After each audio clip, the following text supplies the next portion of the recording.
So now we're going to have a little wisdom talk, as is in our little leaflet we send out. I'm not the wise person. I just try to repeat what I've heard from my grandfather, spiritual master, Srila Prabhupada. He's a great personality. Maybe I'll tell you a little bit about him, since we're all here because of him. In 1922,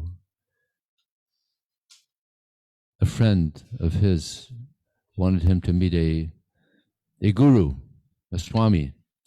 But he had already met many swamis and he wasn't impressed.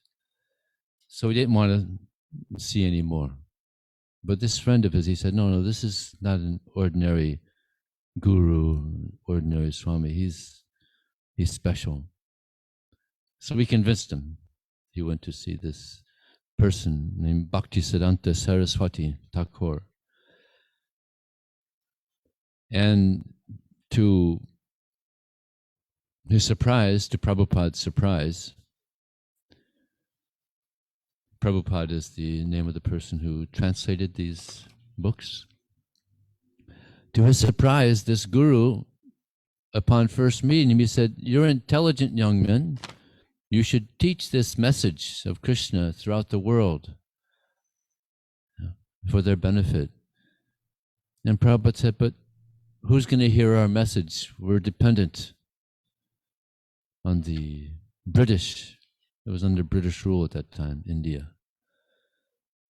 So he replied that this message is not dependent on some political adjustments.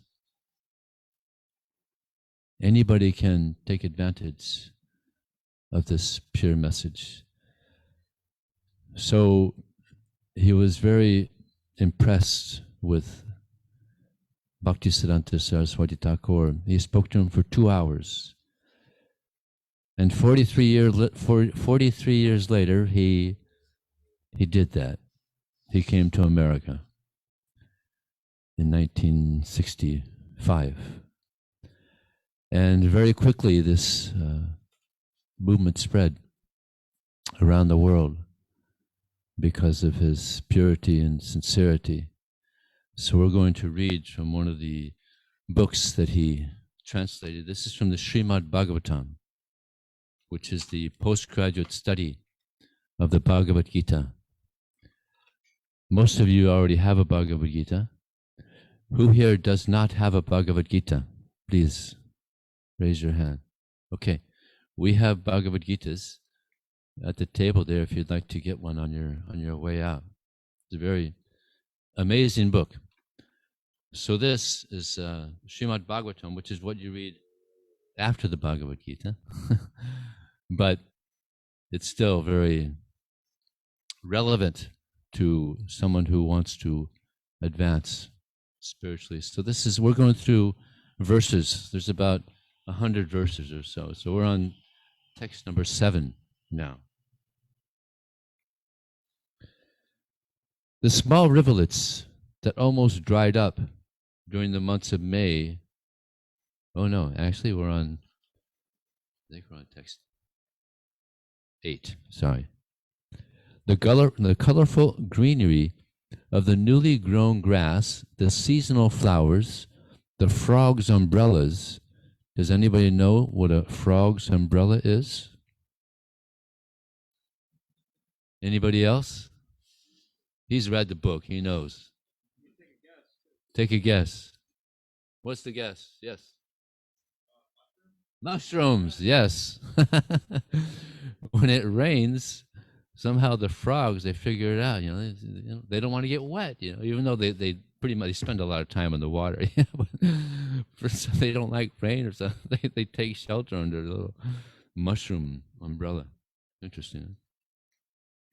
The butterflies and the other variegatedness of the rainy season perfectly represent a well-to-do family absorbed in vanity over their personal assets. Now this is the commentary by Srila Prabhupada. A rich man displays his opulence in various colorful ways. He has a good house with sufficient property and a well-trimmed garden. The house is decorated with up-to-date furniture and carpets.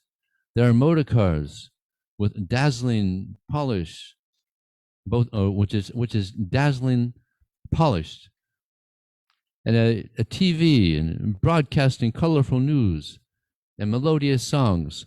All these captivate their proprietors as though he were in a dreamland of his own creation. So we've all had the experience of dreams. Sometimes we have pleasant dreams at night. Yeah? Sometimes we have a pleasant dream and we wake up and we want to go back into the dream. Everybody have that? Anybody ever had that experience? You have a nice dream and you wake up, well, try to go back into it, and you actually do sometimes? It's interesting. And sometimes we have dreams that are not so pleasant. There's nightmares. I remember when I was very young, I was about 17, I was staying at my sister's house with her brother-in-law. They had 2 children, and they were out, and I was babysitting, taking care of the children. One was 5 and one was 2. And I'm in the living room, and I hear this screaming out of the bedroom. And the 5-year-old girl, she's screaming. I couldn't believe it. So I shook her and said, "No, it's okay. You can wake up. It's just a nightmare." And she wouldn't wake up. Yeah, my niece. She wouldn't wake up. So I'm shaking her, and she wouldn't wake up. So I picked her up with her shoulders, started shaking her. "It's okay. It's just a nightmare. Wake up." She wouldn't wake up. I was like shocked. I didn't know what to do. So I put her back in bed, and then I went across the street to a neighbor and told her, my niece, she's having a nightmare. She's not waking up from it. So she came, and she's still screaming. I couldn't believe it. So the neighbor, she said, "Bring me a cup of water." I said, "Okay." So I brought her a cup of water, and she said to my niece, "Drink this." So immediately my niece, she took the cup, she drank it, snapped right out of it. I was impressed. I was impressed. So sometimes material life can be a bit of a nightmare. Sometimes, unfortunately, people even commit suicide. So it can be so traumatic, life in the material world. So this mantra here, this is a very powerful mantra. It's called the Maha Mantra. And believe it or not, simply by chanting this mantra, one can become completely purified and come out of this dream. Actually, this material life is a bit of a dream. It's like we, believe it or not, for those of you who haven't heard it, we're not these bodies. We're actually the soul within. So that's reality. We're eternal spiritual beings. And when this body dies, we don't die. And this is why we don't want to die. None of us want to die. And that's because we don't. When this body dies, we don't die. We're going to continue on according to our karma. So this is the information that's given to us by Krishna, by which we can actually become very peaceful. When one realizes beyond a shadow of a doubt that one is the soul within, one's life is very peaceful, very wonderful actually. Because not only does one realize that one is the soul within, but everybody is a spirit soul. Everyone is part of the Supreme Soul, Krishna. And all living entities, the birds, the ants, the wolves, everyone is spirit soul. So therefore, someone who is wise, he has respect for all living entities. When walking down the sidewalk, if there's an ant, we'll avoid stepping on the ant. Why disturb? Right? So this is a part of wisdom, to understand this reality that we're the soul within. And in the Bhagavad Gita, Krishna, he says, there's one beautiful stanza. Actually, the Bhagavad Gita, it's poetry. It means a song of Krishna. And there's 700 stanzas. And I'm going to chant one to you. Nirmana moha jitasanga dosha ajatma nitya vinivritti kama.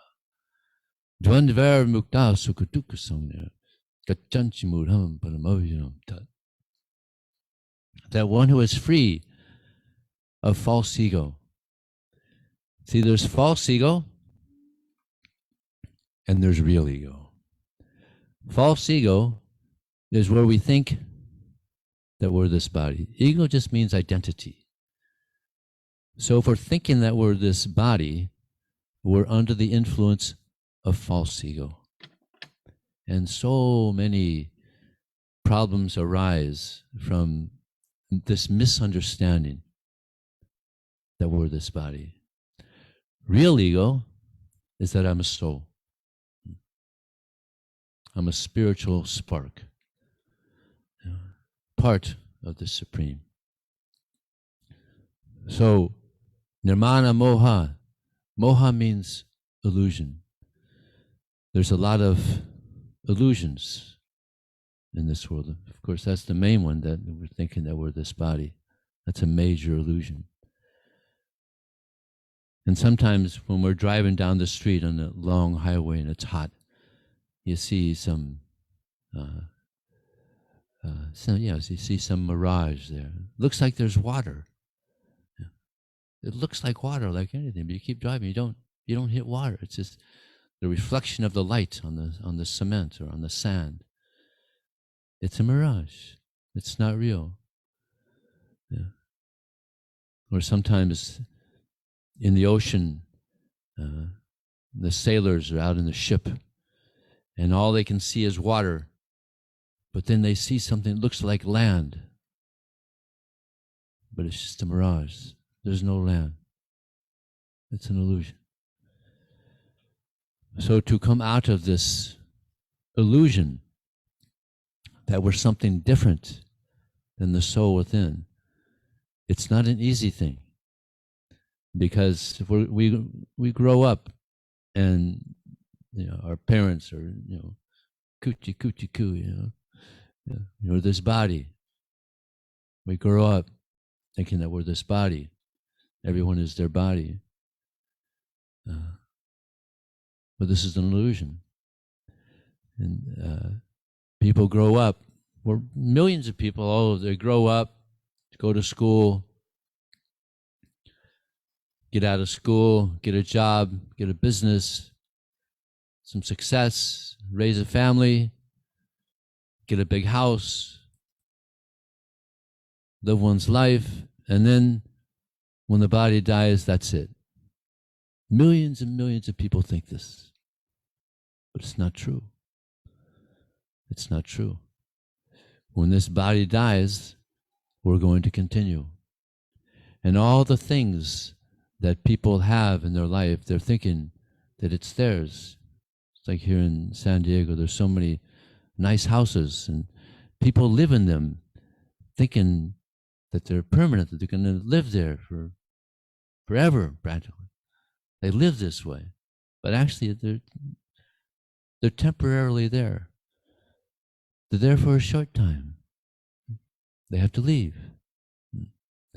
And actually the house doesn't even belong to them. Even though they paid all the payments, everything belongs to the Supreme Divine, Krishna. He creates everything.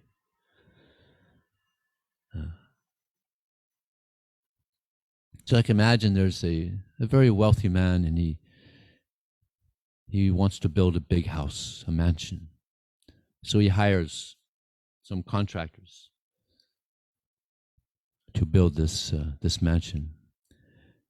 And after the contractor finishes the house, he stays in the house, gets comfortable.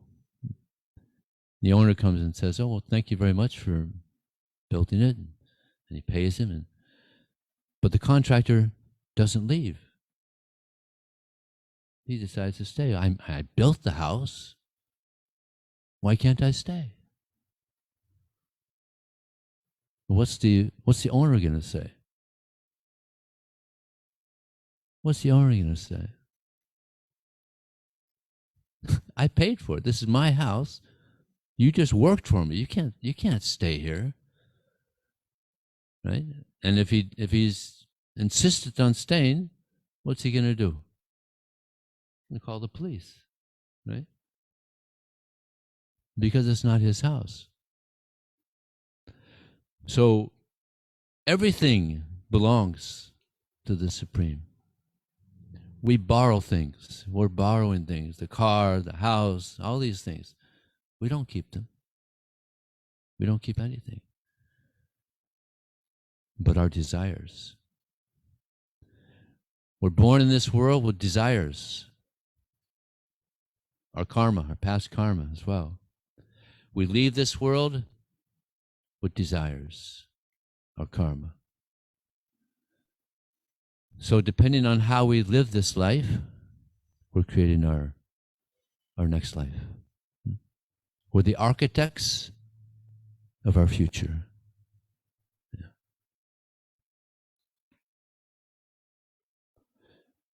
So in these texts, we're getting some guidance on how to live this life. So we'll continue with this commentary.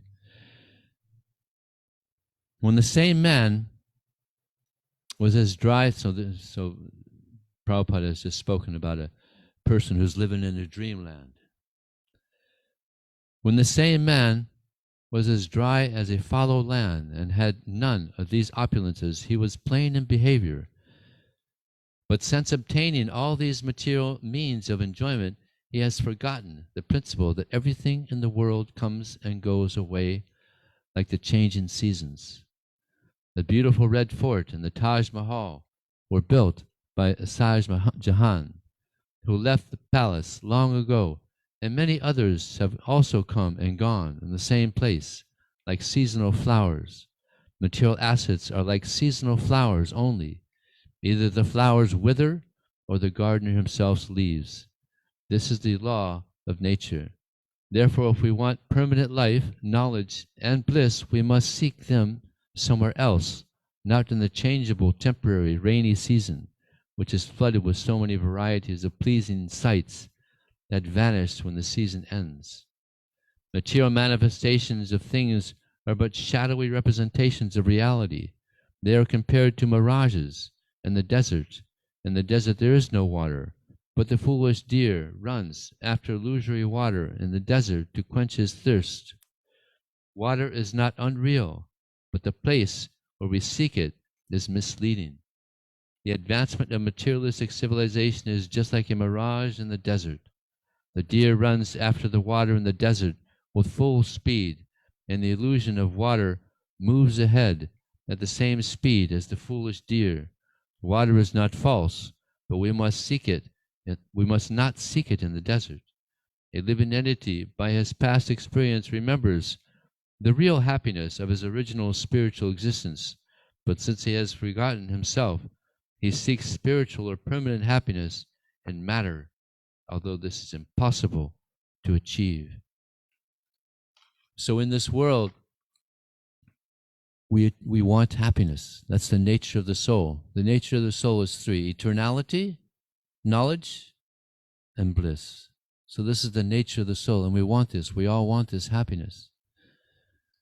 But in this world, when you try to achieve happiness, you also get distress. There's a statement, hlada tapakari, which means when one tries to enjoy something in this world, one also experiences some distress. It's mixed with happiness and distress.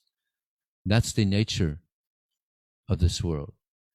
So we want happiness, but happiness can be found by connection. This is this yoga. Yoga means connection. So by chanting this mantra, by reading these literatures, we connect with the Supreme. And from this, we attain actual happiness. You won't find water in the desert. Similarly, you won't find ultimate happiness in this material world. The happiness that everyone is searching for is something that is unending, always increasing. This is what we all want. But the happiness in this world, it comes to a certain level and it decreases. We don't want that. But there is a place, it's a spiritual world, where happiness is ever increasing. Goloka Vrindavan. So the goal of the human form of life is to become pure. And when we're completely pure, then we're completely happy. But it's not easy. It's a big challenge. Nirmana moha jita sangha dosha. Jita sangha dosha means that one has to give up bad association. If you associate with people that aren't interested in living a spiritual life, then this association can rub off onto you. But if you associate with people that are interested in advancing spiritually, then that rubs off onto you, and you develop good qualities. Srila Prabhupada, the reason he was able to spread this movement so fast, in such a grand way, because he was filled with wonderful qualities. I'll tell you one of my favorite pastimes of Srila Prabhupada. He came here in 1965. In 1970, he went back to India to spread Krishna consciousness in India. And he asked the temple presidents here in America to send one person from each temple to India to assist him in spreading Krishna consciousness. And one of those persons was a person named Giriraj Brahmachari. Very nice devotee. And he was the son of a very wealthy man, multi-millionaire. And he was very attached to his son, his mother as well.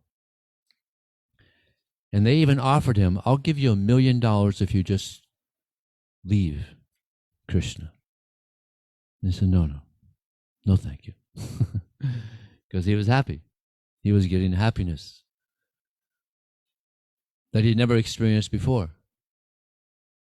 So money, what's money compared to happiness? That's nothing. Money doesn't bring happiness, as I'm sure you all know. So he went to India. Now his parents are really upset. They've already, he's joined this spiritual movement, and of course he would visit them. It's not that he separated himself from them, just completely neglected them. They were still getting some association, but now he's in India. It's too much. So they went to India. They flew to India to try to get him to go back to America. So they picked him up at the airport. Giriraj picked him up at the airport. And immediately the father and the mother is trying to convince him to go back to America. And he's like, no, I want to stay here. My guru is here. So they thought, well, this is not working. So when they got to the temple, they asked Giriraj to arrange a meeting with the guru, Prabhupada. Yeah, okay. So they did, and Giriraj is there with the parents and Prabhupada, and Prabhupada's assistant is there as well. So the parents, they tell him that, the Prabhupada, that this is our only son. We're very attached to him. We love him very much, and it's difficult for us that he's on the other side of the planet. Can you please send him back to America? So Prabhupada asked Giriraj, do you want to go back to America? He said, no, Prabhupada, I want to stay here. So Prabhupada said, what can I do? You don't want me to force him, do you? And they said no. So it was understood he's staying. So then Prabhupada said, well, why don't you take them to the foothills of the Himalayas, Haridwar. There's nice resorts there. You could spend some time with your parents. So he said, yes, I can do that. So they were happy. They all stayed in some resort there in foothills of the Himalayas, very beautiful, for a week or so. So at least they got some association with their son. And then they went back to Bombay. So before they flew out, Giriraj wanted them to spend some time with Prabhupada, just get some association with such a saintly person. They spent about an hour together. And Prabhupada is very pure and very friendly and very kind. And he had them laughing and appreciating Krishna consciousness. And when they left, they were very happy. So the assistant to Prabhupada said to Prabhupada after they had left, said, Prabhupada, you amaze me. Everybody loves you so much. And Prabhupada replied, that's because I love everyone so much. So this is Prabhupada. And this is why this movement spread all over the world in a short time, millions of followers, because of the purity, the sincerity, the kindness, the compassion of this person. Confirmed. So is there any questions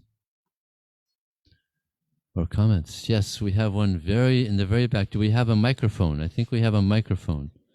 It's coming to you. Yes, way back there.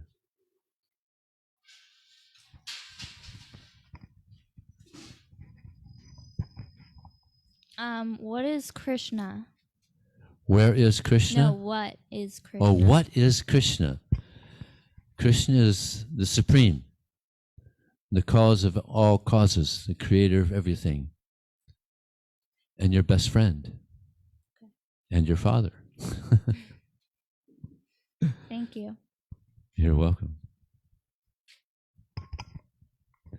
Yes. Wait. We got a microphone for you. So is money the root to all evil? No. Money is not the root of all evil. Money, utilized properly, is very good. Used improperly, yes, then it's evil. And unfortunately, there's a lot of money being used improperly. Therefore, they have that saying, money is the root of all evil, but it's not. I'll give you an example. Imagine there's a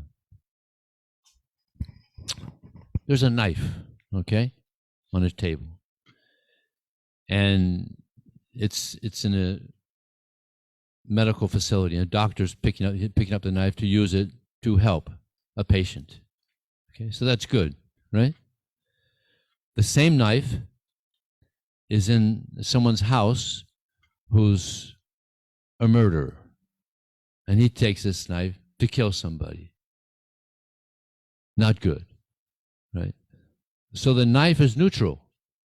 It's who's holding the knife. So money is neutral. Who's holding the money? Is someone utilizing the money properly? If someone has the proper consciousness? No, the money is good. Just like here, we use so much money, but it's all used properly. We don't misuse money. Thank you. Yes. What No, that's good. It's working. Yeah. what is the source to our supreme? Or is the, Why what is the supreme the source to the spirit? the Supreme the source? Yeah. Yes, Krishna, the Supreme. He's the source of everything. He's the cause of everything. He's creator of everything. Where did he come from?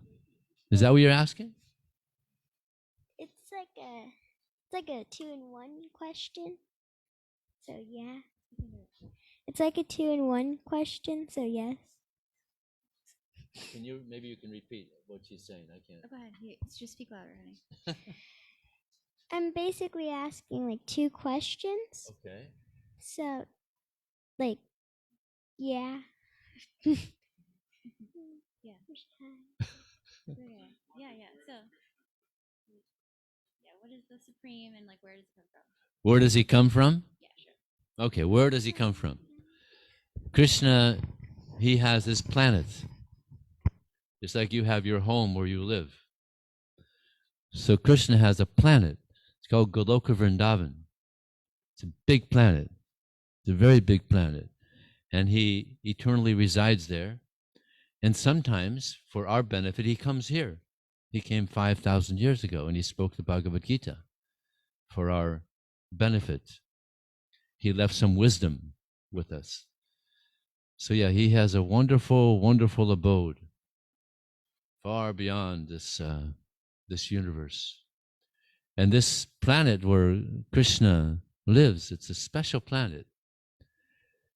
Believe it or not, there no one talks. Everyone sings. Wouldn't that be nice? Everybody's singing, no one talks. And there, believe it or not, no one walks.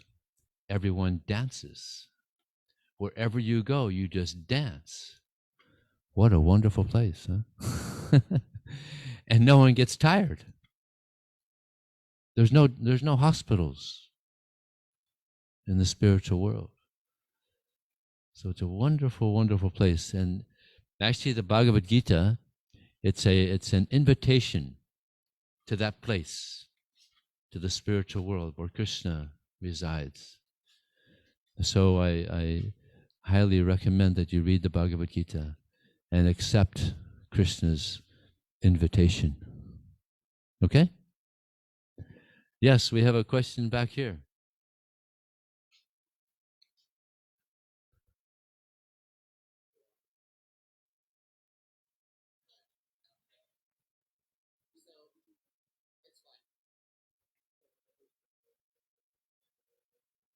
Oh,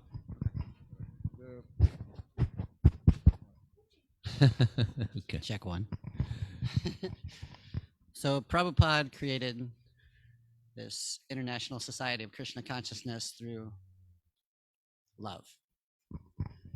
So my question is, so if we came here in love, generally, how do we show also love and gratitude through Krishna consciousness? Very good question. How to show our gratitude. Yes, this is one of the keys to perfection. We should be very grateful. We're getting so much, especially here in San Diego. It's such a wonderful place to live. We get nice sunshine, though we didn't get it today. Usually we get nice sunshine. We get nice foodstuffs. It's actually very, very mystical. You just put a seed in the dirt and we get wonderful vegetables. We get wonderful fruits coming from dirt. So we should be very grateful that Krishna has given us so much. He gives us so many nice teachings by which we can grow spiritually. So gratitude is so important. And actually this process is the yoga of gratitude. We should be very grateful for everything that we're receiving. And if we're not grateful, then we're great fools. Yeah? So better be grateful. Yeah?